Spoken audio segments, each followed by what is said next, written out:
Hello à tous, j'espère que vous allez bien. Aujourd'hui, on se retrouve dans un vlog où je découvre CS Quill avec vous. On se retrouve enfin donc pour un vlog où je découvre une nouvelle autrice avec vous. Et aujourd'hui, ça va être CS Quill. J'ai réuni quelques informations sur elle pour un peu professionnaliser la chose et qu'on ait vraiment un je découvre l'autrice correcte et avec beaucoup plus d'informations. Donc déjà, CS Quill, je n'ai pas trouvé son nom ni son prénom. J'avoue que j'ai cherché un petit peu euh, la globalité, mais il y a beaucoup de choses que je n'ai pas trouvées. Et je devais commencer cette vidéo très rapidement, donc je n'avais pas le choix. Donc je n'ai pas trouvé son âge, mais honnêtement, c'est pas réellement important. Mais ce que je peux vous dire, c'est qu'en 2020, elle travaillait encore dans les services sociaux dans les Alpes-Maritimes. Est-ce que c'est toujours le cas? Je ne sais pas du tout. Pour le coup, je n'ai pas de nouvelles par rapport à ça. Elle a donc sorti son premier livre en 2016 qui s'appelle Burning Dance, qui est une duologie qu'elle a fait sur Fixia, il me semble, et ensuite Fixia l'a édité avec Nisha, etc. Je ne comprends pas trop le fait qu'elle ait été éditée chez Nisha et chez Fixia en même temps, mais je pense qu'il y a quelques années, tout n'était pas pareil. Et ensuite, elle a été, bien sûr, comme tout le monde le sait, éditée chez Hugo New Romance. Mais elle a d'abord eu donc sa première duologie, donc Burning Dance, et la deuxième qui est Burning Games, pardon, qui a été édité du coup chez Fixia. Et c'est par la suite, il me semble en 2018, qu'elle arrive chez Hugo New Romance avec sa duologie Prude à Frange, il me semble, oui, qui a 2 tomes. On a ensuite eu les très célèbres Campus Drivers que tout le monde connaît, que j'ai juste ici. J'ai même les 3 livres illustrés, les 2 autres sont en dessous vous, donc je peux pas vous les montrer, mais sinon je les coffrer entièrement. Qui a été très connue, du coup, qui a fait, je pense, qu'elle a été le plus connue. Donc elle a sorti 5 tomes de 2020 à 2023. Il y a même du coup les collecteurs illustrés comme ceci. Elle est ensuite sortie Fan Squad en 2022, toujours chez Hugo New Romance. Et en 2019 également 49 jours, je compterai pour toi. Et elle a également participé à un livre caritatif, je pense, qui s'appelle Même à l'ombre les cigales chantent, écrit avec d'autres autrices. Donc il me semble qu'il y avait 13 personnes qui avaient écrit ce livre, qui était pour le cancer du sein. Elle a donc écrit en tout 14 livres, ce que je trouve est énorme depuis 2016. Franchement, ça doit être du boulot. Et ces livres sont principalement de la romance, avec beaucoup d'humour et parfois de l'érotisme. Et il y a également des romances contemporaines, il me semble, c'est ce que j'ai vu en tout cas sur les sites en général. Donc voilà un peu pour le travail de CS Quill. Donc moi je sais que j'ai connu grâce au Campus Drivers, j'ai même les 3 premiers tomes et j'avais également acheté Fan Squad et 49 jours je compterai pour toi pour justement vous faire cette vidéo. Donc passons maintenant au sujet du vlog. Je vais donc découvrir avec vous CS Quill et je vais lire en premier Campus Driver Supermad, le tome 1 chez Hugo New Romance. Ils sont tous chez Hugo New Romance donc je vais arrêter de le dire. Également Fan Squad et 49 jours je compterai pour toi. Et donc je vais commencer par ce livre-ci. J'espère que ça va me plaire. Je sais que j'en ai entendu énormément parler, qu'il a plu à beaucoup de gens. Donc je ne vois pas pourquoi il ne me plairait pas. Par contre c'est un gros bébé, vu qu'il fait plus de 560 pages. Mais il est magnifique avec les illustrations dedans. Donc dedans on va suivre Lane O'Neill, je crois que ça se dit comme ça, qui a créé une application qui permet à lui et ses amis de faire les taxis pour les gens de l'université. Donc pour les étudiants, au volant de très belles voitures. Et forcément, ça plaît beaucoup aux filles, mais le problème, c'est que lui, Lane, ne s'attache pas du tout. Mais il se retrouve à héberger une certaine Loïs, et peut-être qu'il va se passer certains trucs entre eux, et peut-être que le fait qu'il ne s'attache pas va changer. Donc voilà un peu pour le résumé de ce livre. On n'en sait pas énormément plus, et je pense que c'est largement suffisant pour pas trop se faire spoiler et vraiment avoir envie de le lire. Alors j'ai un peu peur en lisant ces livres aussi parce que j'ai peur de casser la tranche étant donné que c'est des livres qui sont assez serrés. Mais je vais faire très attention parce que je pense que comme moi, vous n'aimez pas ça. Si c'est le cas, c'est pas grave, mais pour des belles éditions comme ça, je trouve ça un peu dommage. Donc je vais lire les premiers chapitres d'ici ce soir, je pense. Et je reviendrai vers vous pour vous donner... Je vous retrouve pour faire le premier update sur Campus Driver de CS Quill, le tome 1. J'en suis arrivée à 94 pages, donc au chapitre 6. J'ai lu un peu hier et aujourd'hui ce matin, il est 9h52. J'ai commencé du coup et j'aime bien pour l'instant. C'est très humoristique, donc ça franchement c'est cool. Néanmoins je suis pas encore au milieu de l'histoire, mais ça a quand même bien avancé. Les personnages se connaissent un petit peu mieux et je trouve pas ça trop long. Pour le coup je pense qu'on va rentrer dans le vif du sujet très bientôt. Je fais un petit big up entre guillemets au livre qui est trop beau parce qu'il y a les illustrations dedans qui franchement ajoutent vraiment quelque chose au livre. Je suis désolée mais pour ceux qui n'aiment pas spécialement ça, et moi je trouve ça trop cool. Genre ça illustre parfaitement et ça ajoute quelque chose au livre tout simplement. J'ai pas de problème pour l'instant pour l'écriture, c'est-à-dire la taille de l'écriture dans le livre ni rien. Parce que c'est vrai que ça joue fortement sur ma manière de lire et mon appréciation du livre. Même la plume, j'aime beaucoup, c'est assez fluide. J'ai vraiment l'impression de reconnaître C.S. Quill dans la manière dont je la connais vu que j'ai jamais lu de livre d'elle, mais je trouve que ça lui ressemble pas mal, donc ça va. Et franchement c'est relativement rapide à lire, donc je pense que ça va aller vite. On se retrouve, on est toujours le 7, on est le soir, et je viens vous parler d'un petit challenge que je me fais avec moi-même. J'en suis à la page 137, il est genre 20h30, un truc comme ça, et je souhaite arriver à la page 300 avant d'aller dormir. Comme ça il m'en restera environ 200. Et je pourrai le finir demain dans la journée, je pense. Donc je vous emmène avec moi dans ce petit challenge que je me fais avec moi-même. Donc j'ai une machine à accrocher et tout entre deux, mais ça devrait le faire, je pense. Bon, j'ai fait une petite pause de 15-20 minutes, il me semble, pour accrocher mon linge et me laver. Et j'en suis à la page 177 et je reprends ma lecture.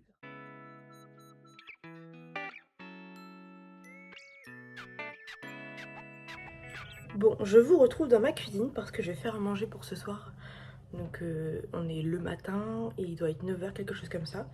Et je viens vous faire un petit update sur Campus Drivers. Donc j'ai réussi hier soir à atteindre la page 300 vu que j'en suis à la page 307. Mais j'étais trop claquée pour vous faire un update. Vraiment, je me suis pas forcée à lire mais c'était compliqué. La fatigue, vous connaissez. Et donc, et en sachant que je travaille aujourd'hui, donc j'ai préféré dormir. Mais je pense que j'aurais pu le continuer facilement plus tard si je savais que je ne travaillais pas. Et pour l'instant on est du coup à, je dirais, un petit peu plus de la moitié du roman. La romance est là sans vraiment être là, ce qui me plaît beaucoup parce que au moins ça tombe pas comme un cheveu dans la soupe et on voit vraiment une évolution sur la relation. Et j'aime beaucoup les personnages qui me font énormément rire.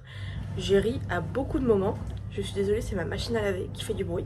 Et franchement c'est super fluide à lire, donc j'espère que les autres seront pareils, autant les Campus Drivers que les autres livres de C.S. Quill, parce que pour le coup, si ils sont un peu comme ça ira tout seul. J'avais peur un peu de pas trop aimer ce truc de gang de garçons, un peu connus entre guillemets dans leur université, mais je trouve ça bien traité. Et ils sont pas du tout passés, ils se font pas passer du tout pour des dieux, même si c'est des mecs, ils ont quand même un petit comportement de mec. Mais je veux dire, au fond, c'est vraiment des personnages qui sont gentils, serviables et qui pour le coup ne sont pas là juste pour la fame. Franchement, enfin, je trouve que ça va dans l'ensemble. J'en suis arrivée à la page 399, donc 400, et on est le 9 il me semble. Il est 13h et je vais essayer de le terminer aujourd'hui, mais c'est pas sûr parce qu'il me reste encore 160 pages, ce qui est énorme. Mais je dois avouer que c'est quand même relativement rapide à lire, c'est juste que j'ai pas pris le temps et j'avais pas trop le temps. Mais j'aime beaucoup les personnages, j'aime beaucoup comment ça avance en fait et leurs relations. Donc je pense que ça va être une très bonne lecture au final, ça va pas être la lecture de l'année, mais une bonne lecture. Je vous retrouve pour vous donner mon avis sur Campus Driver, le tome 1 du coup que j'ai fini hier soir. Alors j'ai beaucoup aimé ce tome-ci, ce premier tome. J'ai passé un très bon moment honnêtement et ça s'est lu relativement super rapidement. Alors j'avoue que au niveau de la fin, je me suis posé des questions à 30 pages de la fin, comment ça allait se finir, parce que pour le coup je voyais pas comment ça allait se finir en fait. Et au final ça s'est bien fini et la fin m'a relativement plu, donc ça c'était cool. C'est clairement pas un gros coup de cœur, mais j'ai passé un très bon moment et c'était tout ce que j'attendais de ce livre en fait. Je suis un peu dégoûtée parce que j'ai cassé la tranche à l'arrière, légèrement, c'est pas non plus la fin du monde, mais je l'ai quand même abîmé. Et les illustrations dedans étaient super jolies également. Alors la fin finit vraiment un peu de manière à ce qu'on ait envie de lire le tome 2. Heureusement du coup que je les ai chez moi et que je vais pouvoir lire la suite. Mais voilà, j'ai beaucoup aimé les personnages, j'ai beaucoup aimé leur développement, surtout au niveau de Loïs, sa manière de devenir un petit peu plus indépendante et tout ça. Franchement j'ai trouvé ça cool, même si j'ai eu un peu du mal sur le fait qu'elle ait mis du temps à avoir ça. J'ai également beaucoup aimé Lane, qui est selon moi un très bon personnage et qui a des qualités et des défauts qui le rendent humain, et ça c'est franchement cool. Et du coup j'ai beaucoup aimé aussi le groupe d'amis des Campus Drivers qui me donne extrêmement envie de lire la suite et de découvrir les autres personnages en fait, parce que pour le coup je les ai trouvés vachement sympas. Je trouve pas qu'il y ait trop de masculinité toxique ni rien, au contraire. Je trouve que c'est très bien écrit et dans l'air du temps en fait. Et voilà pour mon avis du coup sur le premier tome de Campus Driver. N'hésitez pas à me dire en commentaire si vous l'avez apprécié ou pas. Moi pour le coup c'était une bonne lecture. Je pense que je lui mettrais un 4 sur 5 quand même. Ce qui est franchement une bonne note. Même un 4,5 sur 5. J'ai lu 14% du livre, donc Fun Squad de C.S. Quill, et je dois avouer que pour l'instant, j'aime beaucoup le personnage de Elvis. Je trouve son prénom un peu particulier, mais en soi, ça, c'est rien de grave. J'aime beaucoup sa personnalité et son histoire pour l'instant, la manière dont le personnage parle et agit. Donc c'est vraiment le début, j'en suis qu'au chapitre 9, que je n'ai pas encore continué. J'en suis à 106 pages sur 711 sur ma Kobo. Donc je pense pas continuer là pendant ces 2 jours parce que je pense lire à la place Un hiver pour te résister, il me semble. Parce qu'il faut vraiment que je lise et je sais très bien que j'aurai plus de temps dans la semaine pour continuer celui-ci, notamment dans les transports en commun et tout. Et j'enchaînerai, mais là c'est vrai que j'ai très envie de lire un autre livre. Mais ça n'empêche pas que celui-là, je trouve très cool. Il faut juste que je lise celui que j'ai envie de lire tout de suite pour ensuite enchaîner avec. Je vous retrouve enfin quelques jours plus tard. Je n'ai pas pu vous faire d'update depuis. J'en suis à un petit peu plus de la moitié du coup et je dois avouer que j'aime énormément ma lecture. Je suis sûre que j'aurai plus le temps de lire, je l'aurai enchaîné. Malheureusement, c'est pas le cas, je travaille, donc je peux lire soit les matins, soit le soir. Et tous les soirs, j'ai très envie de lire mes chapitres. Donc là, ça fait 2 jours que j'essaie de lire 10 chapitres par jour. Ce matin j'ai pas pu lire parce que j'avais très mal à la tête, donc j'ai préféré me reposer, mais si je ne travaillais pas il serait déjà fini en fait, donc ce qui prouve à quel point je l'aime. J'aime beaucoup les personnages, la manière dont ça avance. Il reste encore pas mal de chapitres vu qu'il y en a une cinquantaine et j'en suis qu'au 29, donc je sais qu'il va encore y avoir des choses et je suis trop contente et j'ai hâte de découvrir encore plus ces personnages et de m'attacher encore plus à eux en fait. J'ai enfin fini Fun Squad, donc je viens vous faire mon retour. Que dire de ce livre que j'ai énormément aimé et que j'ai lu quand même assez rapidement, même si je l'ai coupé pour pouvoir lire Un automne pour te pardonner. Non, c'était Un hiver pour te résister, pardon. J'étais un peu sous le temps. Mais j'avais très hâte, même en faisant une pause, de revenir au livre parce que pour le coup, les premiers chapitres m'avaient vraiment happé et m'avaient donné envie de lire la globalité du livre. Et ça n'a été que du positif pour moi ce livre. J'ai adoré les personnages, j'ai adoré l'humour, j'ai adoré les découvrir, m'attacher à eux, autant les personnages principaux que secondaires, et surtout Elvis que j'ai énormément aimé, qui est notre personnage principal, qui franchement vaut le détour. Je savais vraiment pas à quoi m'attendre en commençant ce livre. J'avais pas lu de résumé ni rien et j'avais juste le nom Fun Squad. Et pour le coup, ça ne me donnait rien en soi comme idée. Et je n'ai absolument pas été déçue de l'histoire, j'ai adoré. Donc pour celles et ceux qui veulent le savoir, on va suivre Elvis qui est fan des Unfool depuis qu'elle est toute jeune, depuis qu'elle est adolescente. Et elle a vu un peu leur début sur scène vu qu'elle se rendait dans un bar étant petite pour fuir sa mère. Et dans ce bar-là, c'est dans celui-ci que les Unfool ont commencé à devenir plus ou moins connue. Donc on la suit quand elle est un peu plus jeune, mais on la découvre 10 ans plus tard, donc vers ses 23-24 ans il me semble, où pour le coup elle est talent manager, elle s'occupe entre guillemets de gérer les réseaux sociaux de personnes connues dans une entreprise. Elle apprend un jour en arrivant au boulot que les Unfool sont là, et c'est vrai qu'elle s'est fait tout un fantasme, on va dire, autour d'eux. Ils l'ont vraiment aidé tout au long de sa vie à traverser des périodes difficiles et surtout qu'elle les connaît personnellement, entre guillemets, mais ça fait 10 ans qu'elle les a pas vus. Il y a une part d'elle qui sait qu'elle les connaît et qui est très fan d'eux en fait, un peu groupie d'ailleurs. Et en arrivant à son bureau, elle apprend que les Unfold sont là parce que le chanteur principal du groupe veut devenir également acteur à côté.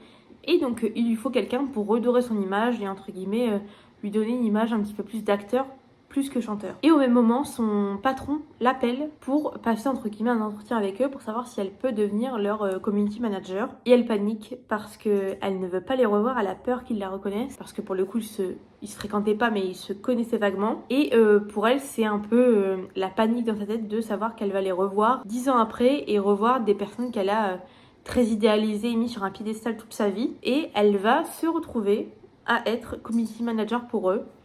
Donc on va la suivre un peu dans cette péripétie et on va suivre également le personnage principal et le chanteur principal des Unfool, je me rappelle plus de son prénom, Hoxton il me semble. Et donc on va suivre ces 2 personnages, donc on a une personnage principale qui est quand même super attachante, qui a des problèmes de santé, donc elle fait du diabète et elle a une meilleure amie aveugle que j'ai trouvée très marrante.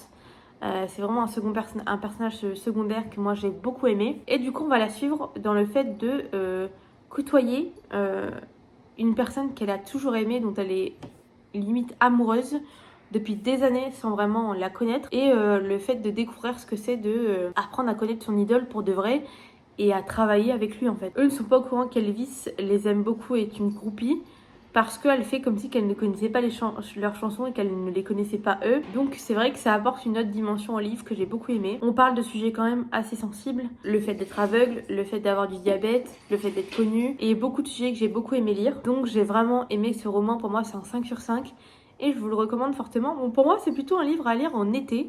Je trouve qu'il a vraiment cette vibe d'été, mais c'est pas gênant de le lire à d'autres moments parce qu'il n'y a pas de saison réellement importante dedans. Et donc j'ai commencé 49 jours, je compterai pour toi. J'en suis à la page 168 sur 610 et j'aimerais bien l'avoir terminé dans 2 jours mais je pense pas que ça va être possible. Mis à part si je lis énormément aujourd'hui, ce que je vais essayer de faire. Et c'est un roman de C.S. Cowley qui est totalement différent des 2 autres que j'ai lus. Et là dans 49 jours je compterai pour toi, c'est plus une histoire de problème psychologique j'ai envie de dire.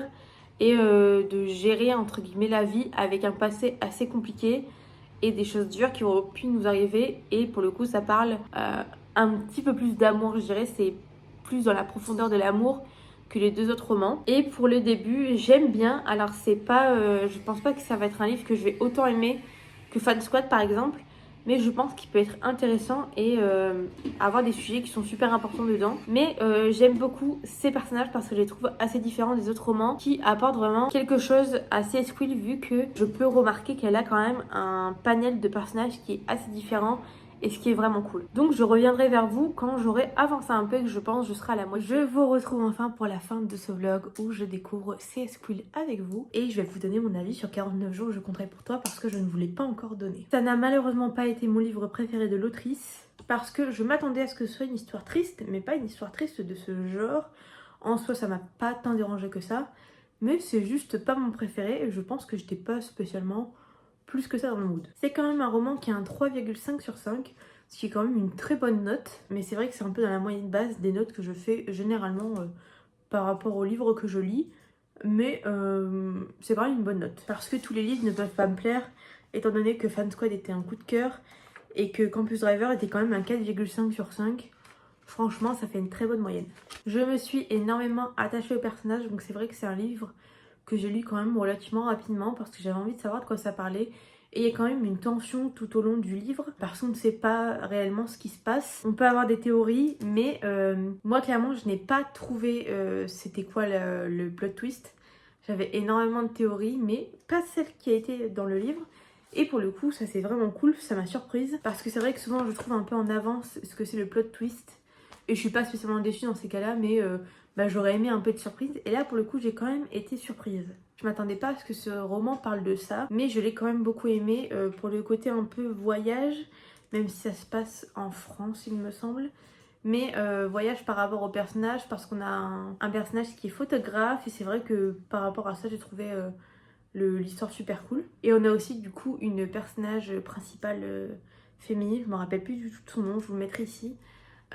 Qui a des troubles anxieux principalement et suicidaires pendant un temps du roman, pas pendant tout le temps, que j'ai trouvé quand même bien abordé. Maintenant, je pense que c'est un livre qu'il faut lire quand on est de bonne humeur parce que sinon, il peut vite vous plomber le moral. Mais c'est des sujets qui sont quand même relativement touchants, mais je pense que ça peut encore plus toucher les gens qui ont une vie qui est en lien avec les sujets abordés. Et j'ai beaucoup aimé comprendre le titre à la fin des 49 jours je compterai pour toi. Parce que c'est vrai qu'on en parle beaucoup au début, mais on ne sait pas réellement pourquoi il y a ça. Et on comprend petit à petit et on l'apprend petit à petit, ce que j'ai beaucoup aimé. Donc voilà, je le conseille fortement pour ceux qui aiment bien les livres un peu tristes et qui parlent de sujets super importants et qui sont relativement bien abordés. Donc je vous retrouve enfin pour la fin de cette vidéo et vous donner un peu mon avis global sur C.S. Cowley. C'est vrai que j'ai énormément aimé les trois romans que j'ai lus. Un peu moins le dernier, mais bon, ça, c'est par rapport au goût et aux couleurs de chacun. Et dans les 3 romans, c'est vrai que j'ai énormément rigolé. J'ai beaucoup aimé la manière dont elle travaille ses personnages et dont elle en parle, et dont ils sont construits également. Parce que on voit une évolution dans chacun d'eux. Et c'est sûr que je continuerai à lire ces livres. Et c'est avec plaisir que je vais les lire. Et je suis contente d'avoir commencé cette saga. Mais j'ai beaucoup aimé aussi le fait qu'elle ait plusieurs one-shots. Je pense qu'elle en a peut-être encore un à côté des one-shots. Mais c'est vrai que ça permet de ne pas se lancer dans une série et c'est cool aussi de temps en temps. Maintenant, tous ces livres parlent de sujets importants, plus ou moins graves, j'ai envie de dire, je sais pas comment expliquer, mais ils ont tous des sujets autres que l'amour, et c'est pour ça que c'est de la new romance. D'ailleurs, c'est pour ça que j'adore la new romance, parce qu'on ne parle pas uniquement d'amour, on parle aussi de sujets sociétals, de sujets personnels, pardon, de famille, d'amis, bref, de beaucoup de choses. Et je pense que si vous aimez la new romance, vous aimeriez forcément ces livres. Je dis pas qu'ils seront forcément des coups de cœur pour vous, mais ce sera forcément des bonnes lectures. Donc voilà pour cette vidéo, j'espère qu'elle vous aura plu. Dites-moi en commentaire s'il y a d'autres auteurs, autrices que vous voulez que je découvre avec vous en vidéo. Et je suis très contente d'avoir fait cette vidéo. N'hésitez pas en commentaire à mettre du coup un petit emoji. On va mettre l'emoji de la voiture pour Campus Driver, ça me paraît logique. Ou du palmier pour Fan Squad. Ou encore de l'appareil photo pour 49 jours, je compterai pour toi. Merci à tous d'avoir regardé cette vidéo. N'hésitez pas à mettre un commentaire, à liker la vidéo et à vous abonner si celle-ci vous aura plu. Et vous trouverez sur ma chaîne d'autres vidéos qui sont dans le même principe que celle-ci, où je découvre des auteurs et autrices, principalement des autrices. Je vous mettrai les vidéos en barre d'infos. Et voilà, donc on se retrouve la prochaine fois dans une nouvelle vidéo. Et je vous fais des gros bisous.